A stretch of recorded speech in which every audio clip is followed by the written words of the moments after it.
Nah, itu sih banyak penelitian-penelitian yang jadi artikel jurnal, jadi buku ya oleh teman-teman di luar negeri yang udah diterjemahin ke bahasa Indonesia. Itu yang paling baru adalah Democracy for Sale. Jadi demokrasi emang bisa dijual, ya kan? Dengan demokrasi for sale. Iya, dengan bansos, dengan janji-janji iming-iming, dan kelas menengahnya juga kayaknya ada yang menerima karena dijanjikan jabatan, uang. Kan kita lihat kelas menengah tuh yang harus menjadi agent of change, kenapa jadi kalau anak Jakarta bilangnya kelas menengah ngehe gitu ya.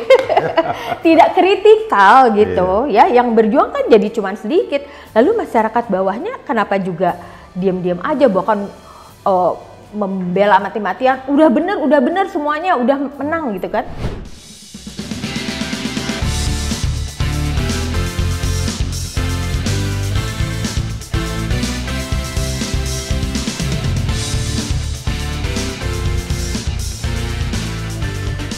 Halo sahabat Indonesia, kita bertemu kembali dalam kanal Anak Bangsa Podcast. Saya hari ini kedatangan tamu istimewa. Ini bintang TV yang berkali-kali muncul ini. Beliau adalah Profesor Dr. Sulistiawati Irianto. Beliau ini adalah guru besar antropologi hukum di Universitas Indonesia, dan beliau menjadi spotlight publik karena beberapa kali memberikan pernyataan-pernyataan yang sangat relevan dengan kondisi kekinian.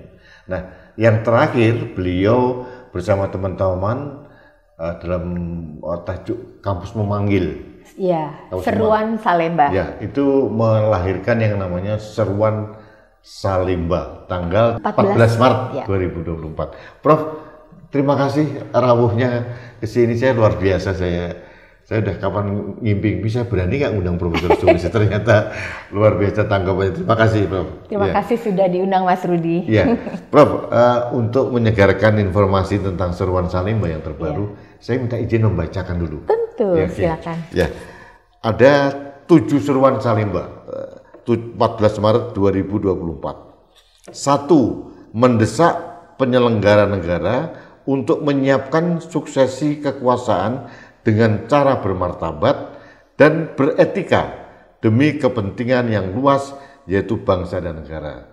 Yang kedua, mendesak dilakukannya reformasi hukum, khususnya atas produk perundang-undangan terkait politik dan pemilu, dan berbagai peraturan perundangan lain yang berimplikasi pada hayat hidup orang banyak dengan proses transparan dan akuntabel, serta tidak lagi merumuskan hukum yang substansinya mengabaikan kedaulatan rakyat dan hanya mengutamakan kepentingan segelintir orang saja, oligarki.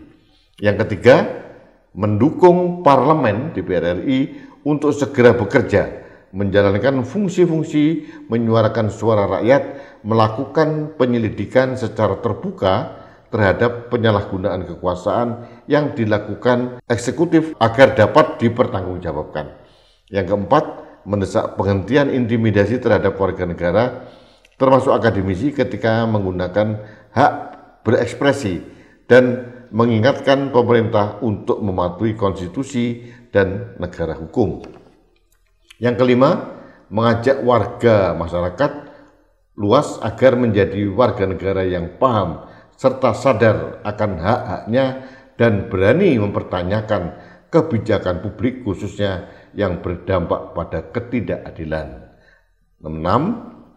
Mengajak para ilmuwan dari Sabang sampai Merauke untuk tetap bekerja keras menghasilkan ilmu pengetahuan yang bermanfaat bagi kelangsungan hidup berbangsa dan bernegara dengan mengutamakan nilai etika, moral, serta budaya luhur yang diamanatkan oleh para pendiri bangsa. Yang 7 atau yang terakhir, menyerukan kepada seluruh komponen bangsa untuk menjadikan korupsi, kolusi, dan nepotisme atau KKN sebagai musuh bersama. Ini Seruan Salemba. Ya.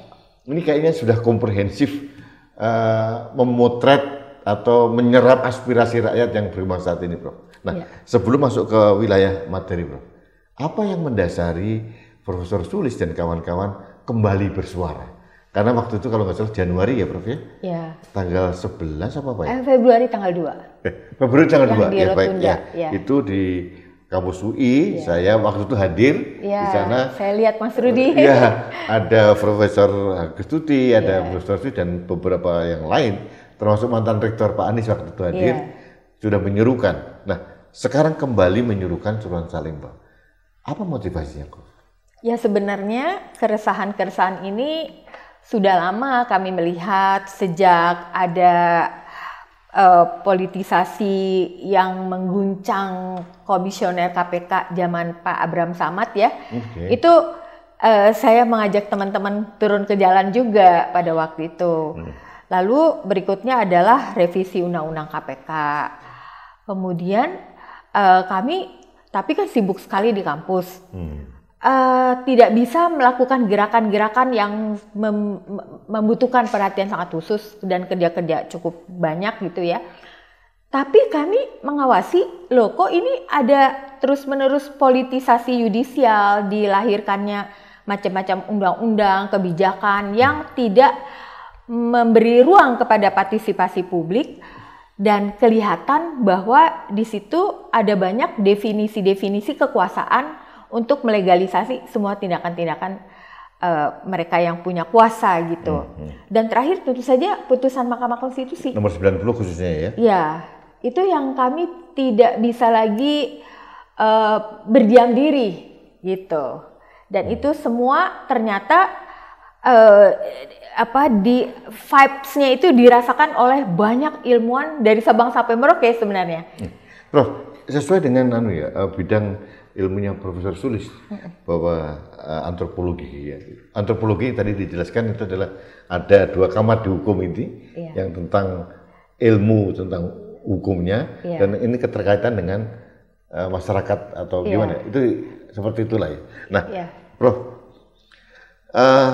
kita mengacu pada putusan MK nomor 90 gitu. Sudah lahir dengan keanehan-keanehan. Padahal ada conjuring opinion waktu itu ya dengan dari 2 itu.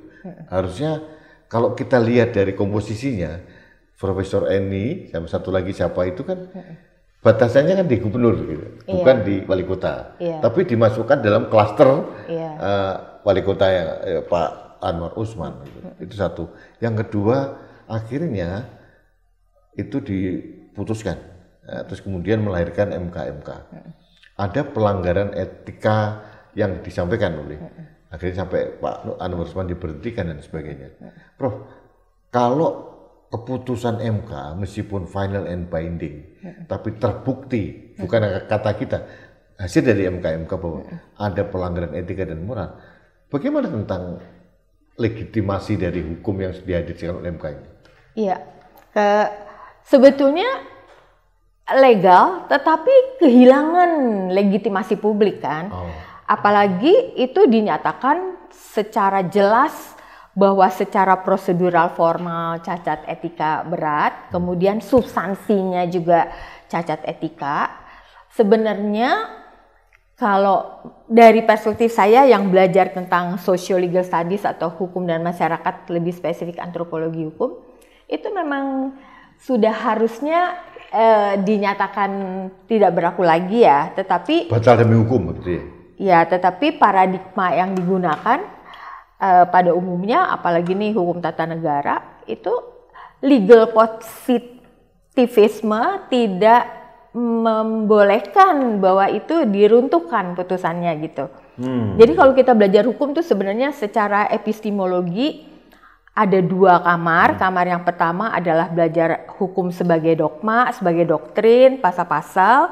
Tapi ada kamar yang kedua, belajar tentang hukum dan masyarakat. Jadi bagaimana hukum itu harus dipelajari secara lengkap, melihat hubungan-hubungannya dengan masyarakat dan kebudayaan. Itu di situ ada banyak ilmu-ilmu hukum interdisiplin, antropologi hukum, sosiologi hukum, politik hukum dan lain-lain.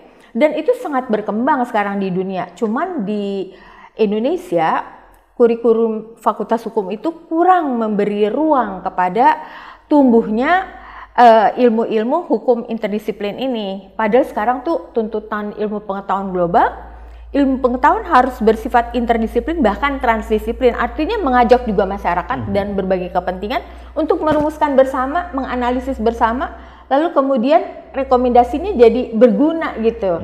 Nah itu kurang diberi perhatian. Jadi saya nggak heran MK tidak cukup berani untuk melihat respons publik yang begitu luas ya dan begitu kecewa, marah, itu semacam itu. Jadi dibatasi oleh paradigmanya. Ada pro kontra juga sampai sekarang ya, belum selesai gitu. Karena ada beda pandangan atau beda apa ya namanya Prof itu? Beda paradigma kalau saya bilang.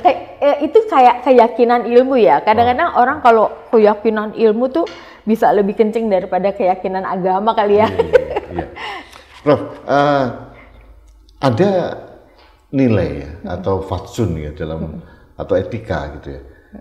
Sebetulnya kalau dalam hukum ya, kalau dalam negara hukum seperti ini, itu posisinya di mana etika dan moral? Sehingga kita lihat saja lah Prof, bahwa ada konflik of interest itu sudah terbaca oleh publik ya. Ini pamannya, ini anaknya, ini bapaknya ini yang jadi presiden. Nah, apakah ini sebetulnya dari segi hukum itu ditempatkannya di mana etika sebenarnya? Sebenarnya hukum dan etika moral itu memiliki akar yang sama, yaitu tujuannya menjaga masyarakat dari kejahatan, dari keserakahan. Dan etika itu bedanya dengan hukum adalah nilai-nilai, prinsip-prinsip tentang apa yang boleh dan tidak boleh. Kalau etika diajarkannya begitu kita lahir ke dunia sebagai bayi dan kemudian diajarkan oleh orang tua, masyarakat dan semua orang. Kalau hukum kan dilahirkan oleh kesepakatan di parlemen, dibuat oleh negara secara tertulis, etika nggak tertulis. Kalau hukum itu ada sanksinya, etika nggak ada sanksinya secara tertulis ya.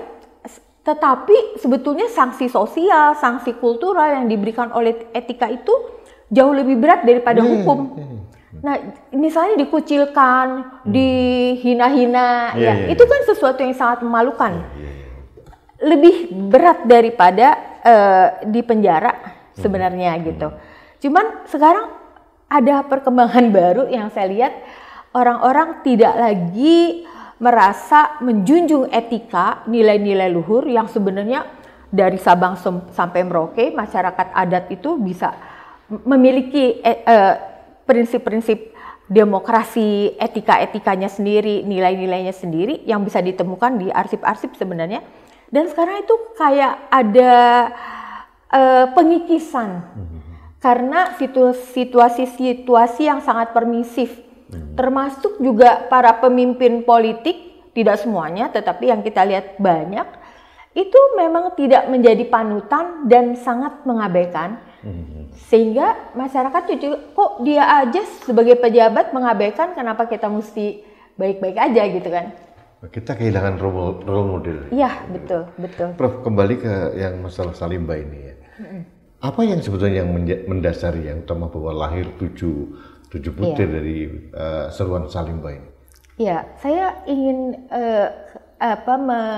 menceritakan tentang dasar dari mengapa ilmuwan harus bersuara. Itu sebetulnya tanggung jawab moral. Banyak banget buku yang mengatakan tanggung jawab intelektual untuk bersuara. Di seluruh dunia juga semacam itu. Tetapi bedanya para ilmuwan itu bersuara harus didasarkan pada studi-studi evidence based data yang memang sudah mengalami ujian-ujian di dalam research, publikasi, bahkan juga ujian dalam sesungguhnya ya, ujian sidang begitu. Nah, yang dilakukan di Salemba adalah sebelum pernyataan itu dibacakan, ada sejumlah profesor yang menjelaskan persoalan-persoalan berat yang dihadapi oleh bangsa Indonesia dalam berbagai bidang.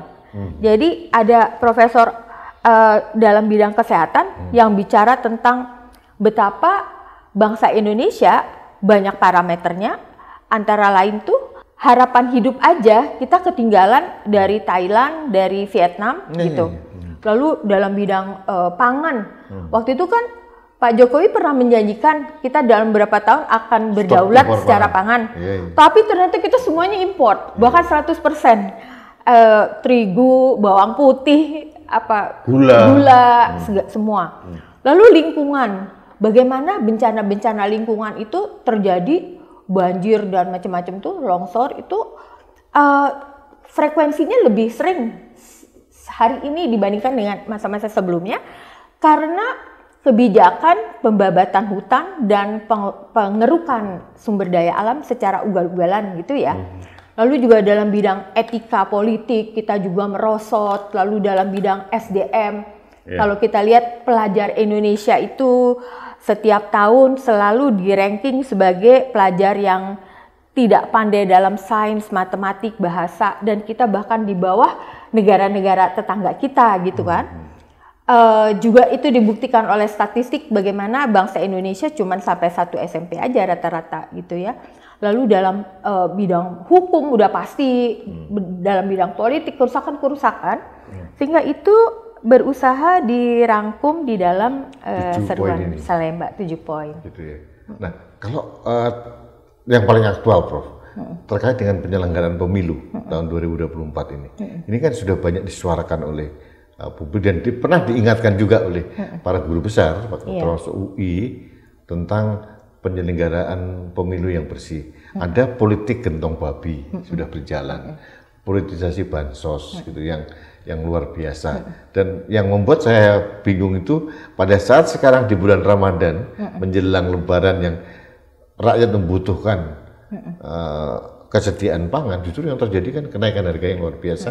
Bansosnya menghilang, Prof. Nah, akhirnya membuktikan premis kita bahwa ternyata bansos kemarin hanya sekedar untuk kepentingan pilpres. Gitu. Bagaimana menanggapi Prof? Iya, jadi kelihatan sekali bagaimana kebijakan yang populis itu yang dijalankan ya. Sebenarnya kita melihat dampaknya itu ada beberapa. Di antaranya yang saya rasakan kalau kita habis bicara gini itu ada serangan netizen yang mengatakan ilmuwan itu ngapain sih bicara-bicara padahal di tingkat bawah juga kita nggak apa-apa gitu kan ya. Mereka kurang bisa memahami sebenarnya apa sih yang dicuri dari mereka. Mereka kurang memahami bagaimana konstitusi yang menjamin hak-hak dasar setiap warga negara itu di dalam prakteknya tidak terjadi. Jadi sebenarnya yang kita bicarakan di ruang ini tuh adalah pasal-pasal dalam konstitusi yang tidak bisa diterjemahkan oleh rakyat biasa gitu ya. Hak untuk mendapatkan makanan, pekerjaan, hak hidup, hak bicara, hak berekspresi, hak berorganisasi, mengembangkan kebudayaan dan lain-lain itu kurang ada yang bisa menerjemahkan. Itu tuh urusan kita semua, bukan urusan para ilmuwan aja, para elit aja. Orang-orang yang bicara-bicara seperti ini saja. Nah itu mereka kurang paham. Jadi saya tuh justru punya kekhawatiran yang lebih mendasar. Bagaimana ketiadaan literasi politik, literasi hukum, bahkan terputusnya bangsa Indonesia, terutama generasi muda pada umumnya, nggak semua, itu dari literasi sejarah. Saya kaget ada anak muda yang bilang, saya nggak tahu 98 karena saya belum lahir. Itu kan sesuatu yang menurut saya tidak bertanggung jawab. Kita kan lahir tahun berapa Mas ya? Kita tahu kan. Generasi 60-an kita. Kita masih baby boomers itu. Iya, tapi kita kan paham yang terjadi. 48, 49. Iya, 28. Agresi, 28 ya gitu. Nah, itu menurut saya celakalah suatu bangsa yang anak mudanya terlepas dari literasi-literasi tadi. Karena bagaimana bisa membangun Indonesia ke depan kalau dia tidak paham apa yang terjadi sekarang dan apa yang terjadi kemarin, sehingga dia harusnya bisa belajar seperti bangsa-bangsa lain apa yang harusnya diteruskan, apa yang tidak. Itu saya khawatirnya di situ, Mas. Itu menjadi kekhawatiran yang utama ya, karena dulu ada pelajaran sejarah ya. Kita diajarkan sejarah mulai bukan hanya pergerakan perjuangan kemerdekaan, tapi juga kerajaan-kerajaan dulu kita diajarkan gitu. Tapi sekarang kayaknya tidak. Gitu ya? Tidak terlalu banyak. Jadi teman-teman guru ini di sana saya tanyakan tidak mengajarkan lagi. Mungkin mereka tidak pernah tahu loh bagaimana hubungan Mojopahit dengan Pajajaran, ada konfliknya Gajah Mada siapa dan sebagainya. Itu mungkin sudah tidak tuh. Kalau saya tahu di teman-teman di Amerika, justru di awal itu sejarah menjadi main menu untuk pendidikan mereka gitu. Itu dampaknya kalau masyarakat itu kehilangan literasi sejarah, apa yang terjadi Prof sebetulnya, Mas? Ya kita jadi tidak bisa belajar apa-apa gitu. Dan bagaimana bisa membangun Indonesia ke depan kalau kita nggak tahu permasalahan Indonesia dari kurun waktu yang berbeda-beda. Bahkan kalau kita belajar hukum, kita nggak tahu sejarah hukum, kita juga susah tuh Mas. Untuk bagaimana mereform hukum ke depan supaya yang buruk-buruk tidak terjadi dan yang baik-baik kita bisa ambil pelajarannya gitu. Harus ada kontinuitas dalam perjalanan kehidupan bangsa ya Pak. Ya, tapi itu juga persoalannya disebabkan oleh bagaimana sistem pendidikan dasar, menengah, dan sampai perguruan tinggi itu buruk banget Mas menurut saya di Indonesia. Tapi Prof, mohon maaf Prof, kita mengalami Orde Baru ya. Waktu SD, SMP, SMA kita hampir satu generasi nih, hanya beda beberapa tahun. Ada loh Prof, ya, kalau saya bilang mengkritisi tentang sejarah itu, karena sejarah kadang-kadang ditulis atas minat atau preferensi dari penguasa. Betul. Sehingga yang terjadi kita tersesat waktu itu. Contoh tentang serangan umum 1 Maret misalkan. Akhirnya kan direvisi lagi. Dan para sejarawan yang bertanggung jawab seolah-olah tidak berbuat apa-apa pada waktu itu. Atau mungkin rejimnya terlalu kuat atau apa ya. Sehingga kita kehilangan sejarah. Nah, sekarang ini sejarah 98 sampai sekarang belum terungkap. Dengan korban yang segitu banyak orang, Profesor lebih tahu itu berapa orang jumlah teman-teman etnis yang jadi korban gitu. Sampai sekarang kita nggak pernah tahu siapa aktor utamanya. Apakah hanya krisis ekonomi lalu spontanitas dari rakyat, kan saya nggak percaya itu gitu. Tanpa ada orkestrasi yang menggerakkan itu tidak mungkin. Ada kerusuhan yang begitu masif di mana-mana. Satu. Yang kedua masalah, maaf ini Prof, penculikan periode 98, 96, 97 sampai sekarang tidak pernah tahu gitu. Hanya orangnya, akhirnya pembelaan yang bersangkutan hanya dilepas saja kok, hanya diberhentikan, kan nggak pernah ada keputusan hukum dia bersalah atau tidak. Akhirnya menjadi semuanya jadi kabur gitu. Ini kan sebenarnya tugas yang salah siapa sebenarnya Prof? Yang menghasut ini. Negara harus, menurut saya juga punya kesalahan andil juga Prof, peran salah juga. Justru negara yang salah. Ya, jadi kan sejarah sebagai sebuah teks sama sebenarnya dengan teks hukum itu ditafsirkan, bagaimana bunyi tafsirannya akan sangat tergantung pada siapa yang menafsir dan untuk kepentingan apa. Bahkan kalau sejarah itu tergantung siapa yang membuat tulisan-tulisan itu, dia punya kepentingan apa ya, sehingga sejarahnya bisa dibuat seperti apa. Nah, itu satu hal. Jadi kalau kita lihat dari pelajaran sejarah, menurut saya ya Mas ya, sejarah bangsa Indonesia itu sebenarnya kurang separuh ditulis. Karena ada sejarah gerakan masyarakat sipil yang jauh dari 1900-an awal. Jadi 1800-an akhir kan ada Ibu Kartini. 1900-an awal tuh gerakan masyarakat sipil. Mulai dari syarikat Islam itu mulai bergerak itu. Iya, misalnya gerakan perempuan tuh ya, karena saya belajarnya studi perempuan. 1915 ada seperti hari ini mereka canggih banget mengorganisir diri di dalam berbagai organisasi. Lalu ada organisasi namanya Putri Mahardika kirim mosi kepada pemerintah Belanda untuk minta waktu itu. Iya, 1915 loh. Untuk minta persamaan di muka hukum. Jadi aku berpikir kalau konstitusi kita pasal 27 bunyinya persamaan di muka hukum pasti ada hubungannya dengan itu. Karena kan founding fathers mothers kita pasti melihat itu. Lalu 1928 Sumpah Pemuda, saya sih juga bertanya-tanya kalau Sumpah Pemuda seandainya nggak ada, apakah akan ada 17 Agustus 45 gitu kan? Nah, 3 bulan sesudah Sumpah Pemuda ada Kongres Perempuan pertama 22 Desember 28 di Jogja.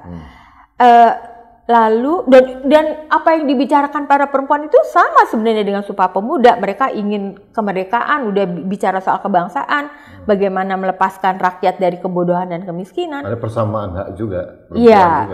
Iya. Lalu 30 ada Perikatan Istri Indonesia kirim mosi lagi kepada pemerintah Belanda agar punya hak politik ikut dalam pemilihan Dewan Kota Batavia. Tahun 55 perempuan udah boleh ikut dalam pemilu, itu pasti ada hubungannya sama yang 1930 kan. Lalu 1938 banyak perempuan udah duduk di Dewan Kota Batavia. Lalu setelah itu kita menjelang kemerdekaan, banyak banget perempuan terlibat sehingga lahir polisi wanita, apa namanya, Kowat, Wara gitu kan ya, itu tahun 60-an. Tapi sebenarnya ada sejarah yang baru ditemukan oleh seorang yang menulis disertasi namanya Remy Limpach tentang bagaimana 45-49 itu agresi militer kedua ditenggarai dalam disertasi dia itu melakukan kejahatan-kejahatan yang sangat keji, membakari kampung-kampung di Sumatera dan Jawa, dan itu dampaknya sangat luas banget. Dan ketika kita betul-betul dikuasai oleh agresi itu, para perempuan ini berjuang di dapur umum, kemudian ikut di dalam peperangan, dan ada perempuan-perempuan yang setiap 17 Agustus menerobos barisan-barisan itu mengibarkan merah putih. Sedih nggak sih? Aku bacanya sedih banget ya. Mengibarkan bendera merah putih di gedung tempat proklamasi itu, gitu. Nah, kemudian 65 perempuan-perempuan yang hebat itu supaya tidak mengganggu, dibikininlah skenario sebagai Gerwani yang melakukan kejahatan terhadap jenderal-jenderal, dan kemudian para sejarawan yang kritikal ini membongkarin lagi. Kita tahu bahwa itu sebenarnya 65 anya suatu rekayasa sejarah yang luar biasa. 98 nggak pernah diungkap. Satu-satunya memorialisasi adalah di Pondok Rangun, Ahok meresmikan kuburan massal. Dan tentu saja ada catatan TGPF, Tim Gabungan Pencari Fakta, ada 160-an perempuan mengalami perkosaan dan mati dan lain-lain. Itu kan nggak pernah diungkap. Jadi kita emang nggak pernah punya, beda dengan bangsa Jerman yang pernah melakukan kejahatan, dibongkar habis dan dibikin memorialisasinya supaya generasi muda tidak mengulangi lagi. Seperti Willy Brandt itu mengatakan mea culpa, dia berlutut di depan makam orang Polandia, 2 juta orang Polandia paling banyak kan yang mati di zaman itu ya. Dia mengatakan mea culpa sampai 3 kali, saya berdosa. Itu supaya generasi mudanya nggak mengulangi. Kita sama sekali nggak belajar dari itu, nggak belajar juga dari Jepang. Prof, mohon maaf, kalau masalah demokrasi, kalau menurut saya kita jauh lebih maju dari Amerika sebetulnya. Tahun 55 kita semua orang boleh milih, punya hak pilih terhadap perempuan. Di Amerika belum waktu itu. 1920 perempuannya boleh milih, tapi 70 tahun diperjuangkan baru bisa. Nah, kemudian masyarakat kulit hitam baru punya hak pilih tahun 60-an sekian. Kita lebih maju gitu. Tapi dalam hal sejarah akhirnya kita juga terlewat gitu. Sampai masalah, mungkin ada yang tadi terlewat, masalah korban perempuan pada saat pendudukan Jepang, Yukonienfu itu. Betul. Nah, itu pun juga belum diungkap secara jernih. Gitu. Bagaimana kita harusnya punya hak untuk menuntut Jepang untuk permintaan maaf terbuka dari pimpinannya bahwa itu terjadi kekerasan terhadap perempuan yang luar biasa. Kekerasan seksual yang luar biasa. Kompensasinya pun juga tidak terlalu. Kalau Jepang tuh udah minta maaf, dia udah kasih bahkan Mas uangnya, kompensasinya, cuma nggak tahu kemana tuh uangnya. Nggak tahu. Saya harus kembali ke laptop kerap. Ini kalau bicara sama seorang antropolog hukum pasti melebar kemana-mana. Beliau pasti bisa menjawab karena bisa ada menjembatani antara masalah hukum dengan permasalahan di masyarakat. Itu Profesor Sulistiyawati. Nah, kita kembali ke kondisi kekinian, Prof. Masalah pemilu. Hari ini kita wawancara ini akan diumumkan hasil pemilu, pileg maupun pilpres. dengan segala dugaan kecurangan yang TSM ini kayaknya saya melihat KPU itu kalau bahasa Jerman itu budeki itu, udah merasa nggak mau dengar gitu ya. Sirekap bermasalah, dia audit tidak mau dan sebagainya, dan kelihatannya kita bisa tebak siapa akan diumumkan itu. Nah, bagaimana Profesor melihat bahwa pemerintah ini seolah-olah kok nggak mau mendengar apapun ya dari masyarakat, dari akademisi, dari guru besar? Karena saya pernah mengatakan dalam opini saya, suara guru besar, suara kampus itu adalah suara kejujuran yang tidak mempunyai intensi keinginan apapun, kepentingan apapun gitu loh. Makanya waktu Profesor dan teman-teman digugat bahwa itu partisan, saya marah gitu. Karena saya tahu persis teman-teman saya banyak guru besar seperti Profesor Sulis ini nggak punya kepentingan. Profesor Sulis tidak mau jadi menteri, tidak mau jadi dirjen karena beliau ini adalah kelompok-kelompok orang yang sudah selesai dengan dirinya sendiri. Nah, kembali pada hasil pemilu ini yang seolah-olah sudah dirancang.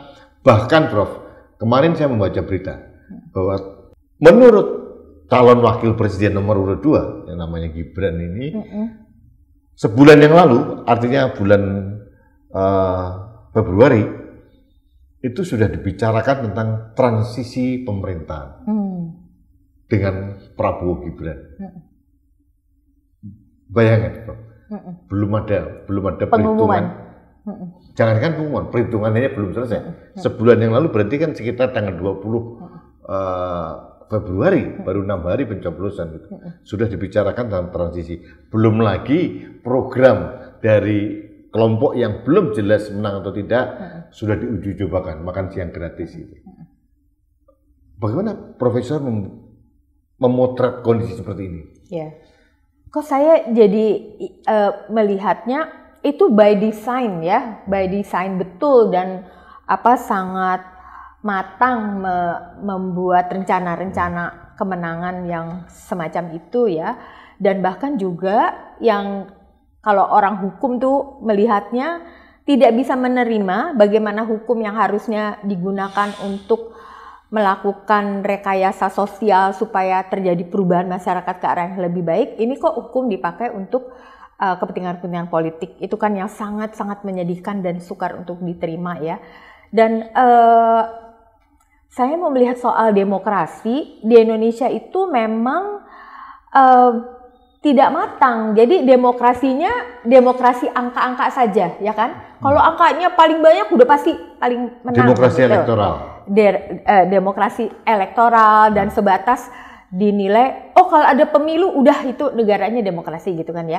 Sebenarnya kan mesin demokrasi itu harus bekerja di setiap langkah yang dilakukan oleh siapapun, terutama lembaga-lembaga negara ya, eksekutif, legislatif, yudikatif, itu mesinnya harus selalu bekerja gitu. Nah kita tuh enggak, dan jadinya mudah banget untuk dilakukan rekayasa-rekayasa atas nama demokrasi gitu. Saya melihatnya kayak gitu. Coba kalau kita lihat di negara-negara lain yang demokrasinya udah mantap ya, itu misalnya Trump melakukan kesalahan-kesalahan, senatnya langsung kerja kalau gitu kan. Di negara-negara barat, misalnya Belanda yang pemimpinnya itu ada yang kampanyenya menggunakan politisasi identitas, langsung bekerja mesin demokrasinya. Jadi tidak membiarkan pemimpin-pemimpin yang lalim, pemimpin-pemimpin yang menyalahgunakan kekuasaan itu bisa langgeng gitu ya. Nah kita tuh nggak bisa kayak gitu. Kenapa Bro? Karena sebenarnya dalam salah teori yang paling kuno aja lah, Trias Politika, itu katanya sudah dijalankan. Ada kekuasaan kehakiman, pemerintahan maupun parlemen. Kita sudah mempunyai senator, ada DPD, bahkan sudah 2 kamar di parlemen kita, nggak bekerja. Kenapa Prof? Nah itu sih banyak penelitian-penelitian yang jadi artikel jurnal, jadi buku ya oleh teman-teman di luar negeri yang udah diterjemahin ke bahasa Indonesia. Itu yang paling baru adalah Democracy for Sale. Jadi demokrasi emang bisa dijual, ya kan? Dengan demokrasi for sale. Iya, dengan bansos, dengan janji-janji iming-iming, dan kelas menengahnya juga kayaknya ada yang menerima karena dijanjikan jabatan, uang. Kan kita lihat kelas menengah tuh yang harus menjadi agent of change, kenapa jadi kalau anak Jakarta bilangnya kelas menengah ngehe gitu ya. Tidak kritikal gitu ya, yang berjuang kan jadi cuman sedikit. Lalu masyarakat bawahnya kenapa juga diam-diam aja, bahkan membela mati-matian, udah bener semuanya, udah menang gitu kan. Nah itu apa yang terjadi ya Prof? Iya, saya pengen potong sebentar. Ini teman-teman saya juga gitu. Dengan segala manuver yang dilakukan Pak Jokowi sudah terang benderang lah, kita nggak perlu bahas lagi. Itu masih banyak loh yang memberikan permakluman. Ya udah kita terima, oke kok. Gibran produk dari, kalau istilahnya majalah Tempo, anak haram konstitusi, mereka tidak peduli. Apa yang terjadi Prof? Nah, kelihatannya ya ada pasti banyak buku, tapi belum lama saya baca tesis S2 nih dari Oslo University kalau nggak salah. Jadi orang Norway meneliti Indonesia. Dia bilang autokrasi di Indonesia itu bisa tumbuh dan berkembang seiring dengan melemahnya masyarakat sipil. Jadi masyarakat sipil kenapa lemah? Karena itu tadi politik gentong babi, kemudian juga kesadaran palsu yang diimpos, disebarkan kepada masyarakat tentang apa yang benar dan salah. Jadi mereka bisa bikin klaim-klaim kebenaran karena punya kuasa kan, untuk memobilisasi kepala desa sampai menteri, memobilisasi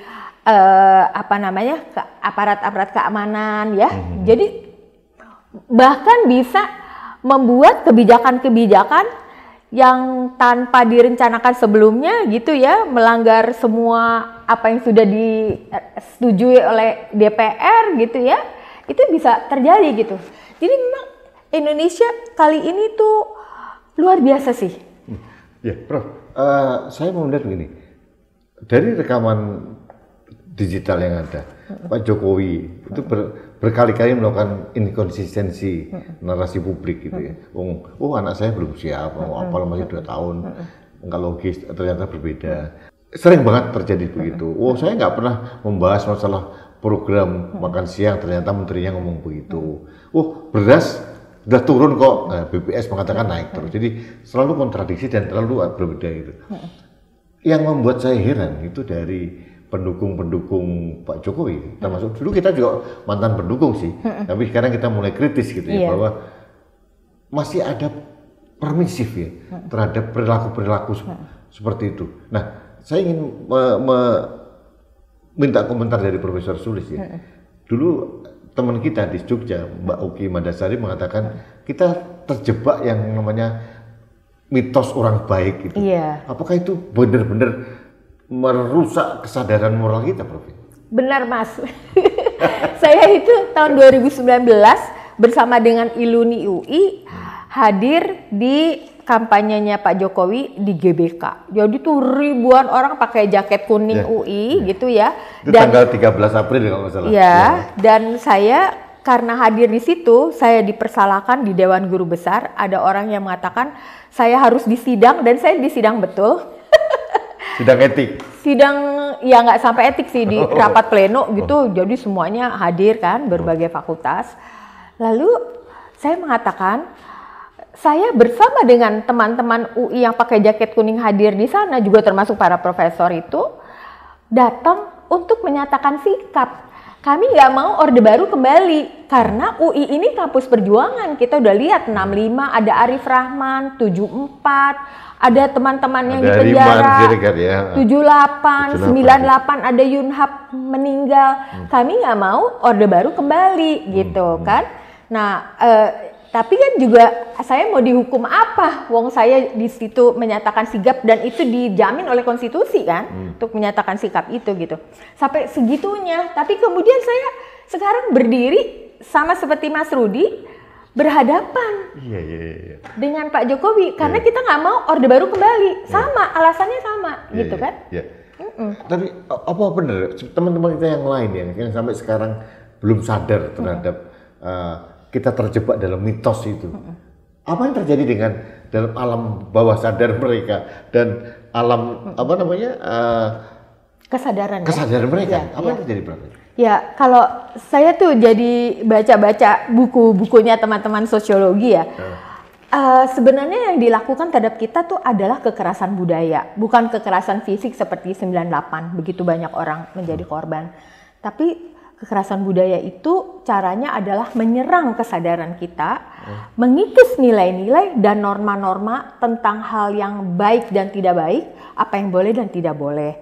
Dan itu dilakukan dengan representasi simbol-simbol, kita lihat dalam bentuk macam-macam termasuk kebijakan lah, baliho-baliho gitu kan.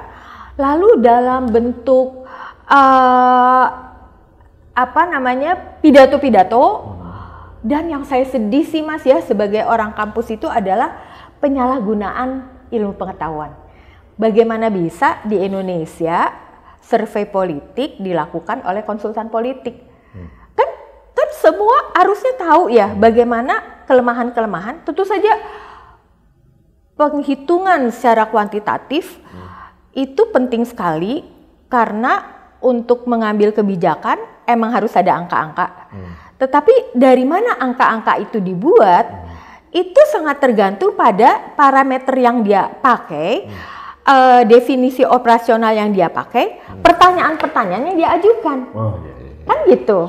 Nah, kita sudah melihat bahwa angka-angka itu tidak menunjukkan keadaan yang sesungguhnya. Kalau angka-angkanya itu tidak dikritik begitu banyak orang dan kalangan, ya berarti itu benar. Tapi kan buktinya banyak banget kritik terhadap situasi hari ini gitu. Berarti kan ada sesuatu yang salah, gitu kan.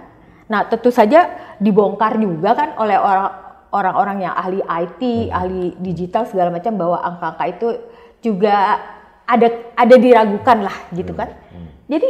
Jadi saya sebagai orang akademisi itu sukar menerima tindakan-tindakan yang menggunakan ilmu pengetahuan untuk kepentingan kekuasaan dan uang. Karena itu yang sangat dilarang di dalam kebebasan akademik, ruang akademik itu otonomi dari setiap ilmuwan akademisi seharusnya untuk mencemari ilmu pengetahuan dengan kepentingan kekuasaan dan uang itu, gitu. Sangat terlarang itu, gitu. Jadi termasuk yang nomor 7 nih masalah kakak ini tuh ya itu menjadi musuh kita bersama ya. Dan sebetulnya ada loh. TAP MPR itu masih berlaku loh, Prof. Iya. Itu pertama etika bernegara, berbangsa, terus kemudian yang kedua adalah TAP MPR tentang kita harus melawan KKN gitu. Tapi kelihatannya para elit di atas agak lupa ini. Nah, yang terakhir nih, Prof. Iya. Peranan partai. Nah, gerakan masyarakat masif di mana-mana, berbagai elemen, mahasiswa, masyarakat biasa, kelompok civil society, bahkan purnawirawan perwira tinggi TNI Polri itu muncul ke permukaan, mengkritisi tentang yang pertama tentang kecurangan penyelenggaraan pilpres, yang kedua tentang bagaimana KPU ini tidak menjalankan dengan baik, kemudian mereka mendorong hak angket gitu ya. Tapi satu hal yang kita lihat sampai sekarang adalah kesannya partai-partai kurang gercep untuk menangkap aspirasi rakyat. Apa yang terjadi, Prof? Wah, ya itu saya hanya bisa menduga-duga saja. Barangkali kehati-hatian yang berlebihan ya untuk menghitung secara cermat setiap langkah atau keputusan yang mereka akan ambil gitu sih ya. Tapi sebenarnya masyarakat kan sudah begitu berupaya agar partai-partai ini menjalankan fungsi-fungsinya, menangkap suara-suara rakyat dan melakukan tindakan-tindakan yang perlu. Dalam hal ini kan investigasi secara terbuka supaya terang benderang semuanya gitu kan. Ini di seruan ketiga loh. Teman-teman juga mendorong DPR melakukan Iya, sebetulnya itu hak angket maksudnya. Iya. Tapi sampai sekarang belum nih. Iya. Orang berharap begini, partai yang paling menjadi korban, menurut saya, Prof, tolong dikoreksi kalau saya salah, yang paling menjadi korban adalah PDIP. Satu, ada statement yang pernah diungkapkan oleh salah satu orang bahwa Pak Jokowi memang berniat menenggelamkan PDIP gitu ya. Yang kedua, Pak Jokowi juga sudah dengan terang benderang dengan anak menantunya meninggalkan, dalam tanda kutip istilahnya, yang mengatakan mengkhianati PDIP dan sebagainya. PDIP pun juga banyak digembosi di kantong-kantong suara PDIP yang potensial seperti Jawa Tengah, kemudian Jawa Timur sebagian, di kelompok Mataram itu, kemudian Bali bahkan, NTT juga begitu sama. Tapi kok rakyat, gitu. Saya mohon pencerahan dari Profesor Sulis ini, kok kelihatannya PDIP kurang berdiri paling depan untuk melakukan perlawanan itu. Sebenarnya saya mau melihatnya peristiwa di mana Jokowi memperlakukan PDIP meninggalkan dengan cara-cara semacam itu sama sekali bukan pelajaran yang baik untuk para pemimpin berikutnya ya. Semoga generasi ke depan itu tidak ada yang mencontoh tindakan Bapak ini, memperlakukan partai yang membesarkan dirinya dan membesarkan dengan cara-cara yang sangat tidak terpuji lah, menggembosi ke daerah-daerah tempat kantung-kantung suaranya gitu kan ya. Tapi mengapa PDIP terlihat kurang melakukan perlawanan?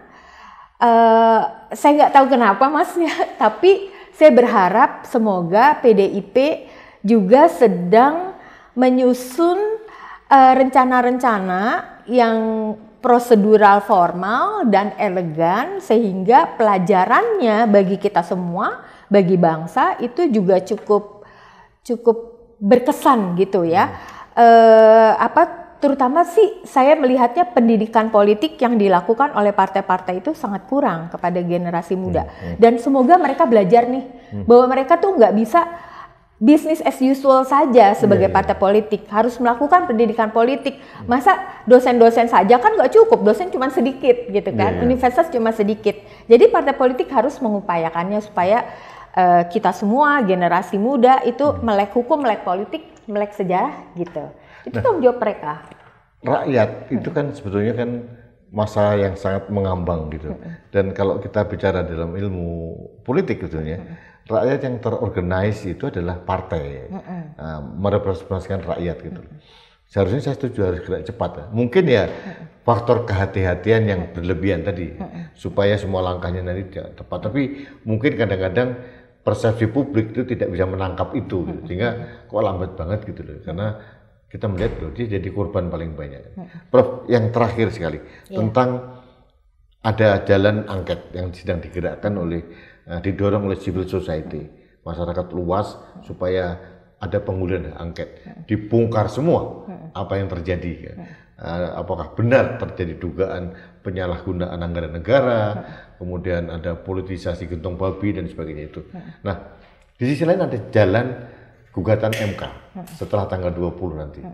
Nah, pertanyaan saya, Profesor Sulis melihat ada kemungkinan nggak bahwa itu akan menjadi perubahan yang mendasar terhadap MK?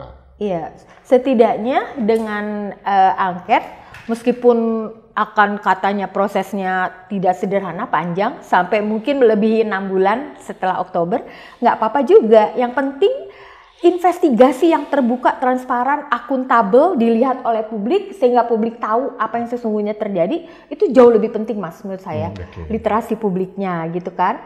Nah, MK itu saya berharap tidak hanya sekedar angka-angka, tetapi juga proses-proses, temuan-temuan. Ini kan juga banyak forum pemantau pemilu independen ya yang memberikan data-data juga. Itu setidaknya bisa menjadi bahan yang sangat mendasar bagaimana hakim MK ini memutuskannya nanti. Kita nggak tahu apakah mereka emang menjadikan demokrasi sebatas angka-angka saja, atau juga mereka menghitung proses-prosesnya gitu ya. Nah, kita lihat aja sih. Tapi saya berharap hakim MK juga punya pertimbangan-pertimbangan untuk memasukkan proses-proses ini gitu. Prof, tolong dikoreksi ya kalau saya salah. Masyarakat sudah mulai agak distrust terhadap MK. Iya, karena betul. kasus Oktober 2023 yang lalu. Gitu. Apakah kita masih bisa berharap bahwa MK akan menjalankan fungsinya dengan benar. Kalau saya sih sama masyarakat nggak percaya sebenarnya. Makanya saya bilang ada gambar ini, Prof. Ini agak tumbang ini. Iya. Jadi itu, Prof ya. Iya. Lalu apa harapan kita, Prof? Jadi itu ya Mas, kalau saya lihat dari sejarah bangsa ini, yang menyelamatkan Indonesia dari peristiwa-peristiwa berat adalah masyarakat sipil sih. Rakyat ya? Rakyat. Oke. Termasuk 98 kemarin juga gitu ya? Ya 98 dan peristiwa sebelumnya gitu semuanya terbongkar, itu kan warga masyarakat sipil dan termasuk para akademisi di dalamnya, dan saya berharap warga masyarakat tidak pernah berhenti bersuara, bergandengan tangan. Tentu saja nggak usahlah melakukan kegiatan-kegiatan yang sampai bakar-bakar, itu bukan tujuan, tetapi memberikan kesadaran tentang bagaimana melek hukum, melek politik, terutama nih Mas, menjadikan warga negara kompeten. Jadi yang tahu hak-haknya, tahu kewajibannya dan bisa memperjuangkannya, itu menurut saya menjadi penting. Kalau semua orang melek hukum kan nggak bisa dibodohin. Semua orang melek politik nggak bisa dibodohin gitu. Atau jangan-jangan memang orang tidak melek politik itu dipelihara terus, Bro, supaya bisa dikooptasi terus dalam berbagai. Ini ada kemungkinan seperti itu. Ya. Kalau kita teori pemerintahan yang otoritarian kan begitu, yang bukan kelas menengah yang dikuatkan, tapi yang di bawahnya yang dipelihara. Mudah-mudahan tidak terjadi, Prof. Saya membuat begini, Bro. Kalau penyelenggaraan pemilu, khususnya Pilpres dan tahun 2024 ini tidak ada koreksi yang total gitu, yang ekstrim dari pihak manapun, termasuk dari DPR maupun dari MK gitu. Saya hanya khawatir satu hal, ini akan menjadi referensi bagi penguasa siapapun untuk melakukan hal yang sama. Ada yang mengatakan ini perpaduan kekuatan pemerintah, ada namanya kejahatan pemerintah lah, government crime gitu ya, dengan kekuatan kebijakan yang populis ya. Jadi pemilu tahun 71 digabungkan dengan 2009. Sebenarnya kalau boleh jujur, mulai ada bansos dan PLT itu kan dari 2009, Bro. Cuma sekarang ini kan dibesarkan oleh Pak Jokowi dengan nilai yang sangat ekstrim gitu. Kalau ini terus dibiarkan tanpa ada koreksi total, kita akan menjadi referensi buruk bagi penyelenggaraan negara. Pendapatnya, Prof? Kalau saya malah sering bilang, ketika negara tidak bisa kita percayai lagi, maka kita harus membangun kesadaran dari keluarga, dari komunitas, lalu masyarakat yang besar, dan itu jalannya emang panjang banget. Membuat literasi publik, politik, sehingga mereka melek hukum, melek politik, melek sejarah sih, Mas. Melek kebudayaan juga. Saya kira itu jalannya panjang, nggak bisa sederhana. Misalnya teman-teman saya para profesor itu sekarang mulai menggalang bagaimana membuat modul-modul sekolah jalanan. Jadi orang-orang publik boleh ikut dalam kuliah-kuliah semacam itu. Saya sudah mulai juga sendiri. Misalnya kuliah-kuliah saya buka melalui Zoom. Siapa saja boleh hadir gitu. Terus bukan mahasiswa boleh ikut? Boleh, itu buat publik. Saya waktu itu minta Mas Butet Katarajasa datang ke kelas saya, terus juga Mbak Ayu Utami. Jadi saya pengen literasi itu tentang kebudayaan yang sangat nilai-nilainya kita miliki bersama gitu. Karena pendidikan politik itu kan sebetulnya tugas negara, tugas partai politik, tapi kan nggak jalan. Ya, jadi kampus punya terobosan seperti itu, menarik, Bro. Iya, kampus dan juga masyarakat sipil yang lain, tokoh-tokoh masyarakat. Kita harus bergandengan tangan emang, kampus dan tokoh-tokoh masyarakat itu. Iya. Prof, saya berharap Profesor dan teman-teman tetap bersuara gitu, karena kita membutuhkan kompas atau direction, bahwa bobot seorang Profesor Sulis dengan Rudi Eskamper itu bumi sama langit. Enggak, Mas. Bersuara. Enggak, kita sama. Jadi artinya kami tetap mengharapkan semacam dorongan, sama energi booster buat kita untuk tetap bersuara. Karena bagi saya perjuangan saya sekarang, saya tidak peduli siapa pemenang. Betul. Yang saya pedulikan adalah demokrasi yang rusak, jangan kebablasan rusak, dan jangan sampai kecurangan yang TSM ini akan menjadi referensi bagi penguasa siapapun untuk melakukan hal yang sama. Ini berbahaya menurut saya. Karena bagi saya Pak Jokowi ini menurut saya melakukan replikasi antara perpaduan Orde Baru dan Pak SBY tahun 2009. Itu dikuasai semua kekuatan plus ada gerakan populisme sehingga agak sulit. Zaman Orde Baru mudah ditumbangkan karena hanya represif dari atas gitu. Kalau ini digabungkan dengan gerakan politik gentong babi memang agak berat ini. Ini tugas Profesor dan teman-teman dan termasuk kita semua. Iya, kita semua. Prof, terima kasih waktunya. Terima kasih banyak Mas Salam Rudi. hormat, nanti kita perlu menggali lagi yang lain karena satu hal Prof yang saya ingin ganjelan saya. Nanti saya dalam waktu ke depan saya akan bicara tentang peringatan Hari Ibu. Tanggal 22 Desember. Saya selalu gamang. Kenapa namanya Hari Ibu? Kalau menurut saya itu adalah hari kebangkitan perempuan gitu ya. Jadi sehingga teman-teman perempuan saya atau mungkin yang lain selalu memaknai kalau Hari Ibu itu seperti Mother's Day gitu. Seperti di Amerika. Ini kan saya melakukan gerakan untuk merubah nama sebetulnya. Harusnya hari kebangkitan perempuan ini. Termasuk tanggal 22 Oktober misalkan. Itu bukan hari santri. Itu adalah hari kebangkitan ulama atau jihad ulama Indonesia. Pemerintah sering menurut saya salah sehingga pemaknaan di publik juga salah. Saya minta waktunya kapan-kapan kita bicara itu, Bro. Iya, terima kasih Mas. Salam hormat buat Pak Irianto, kakak kelas saya. Terima kasih banyak. Dan teman-teman di UI, salam hormat dan para guru besar. Terima kasih banyak, Prof. Mas. Terima kasih. Baiklah sahabat Indonesia, demikian pembicaraan saya dengan Profesor Sulistiawati Irianto. Luar biasa, banyak pencerahan. Minimal buat saya pribadi dan saya yakin buat Anda banyak referensi dan wawasan yang sangat luas yang disampaikan oleh Profesor Sulistiawati Irianto. Tapi satu hal yang penting, kita punya kesamaan, kita harus tidak boleh mengulangi sejarah. Terlalu mengutuskan seseorang gitu ya, terjebak dalam mitos orang itu baik ya, bahwa kita harus mulai objektif melihat agak dari jauh. Kalau saya bilang dulu mungkin saya terlalu dekat melihat gajah itu sehingga saya tidak bisa melihat secara keseluruhan bentuk gajah seperti apa. Ini yang terjadi. Dan satu lagi yang penting, bahwa semua kecurangan pemilu ini harus tidak boleh kita biarkan. Karena dan jangan sampai ini menjadi degradasi demokrasi yang sangat terus-menerus akan terjadi dan itu merusak mental bangsa kita.